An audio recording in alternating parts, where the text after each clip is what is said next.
Aşağı aşağı.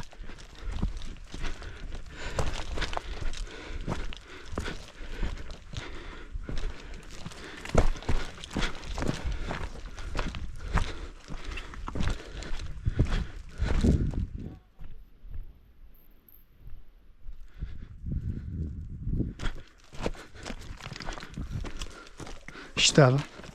Tamam. Gene alt attı lan tüfekler. Gördü. Ne gitti? Alt attı görmedi.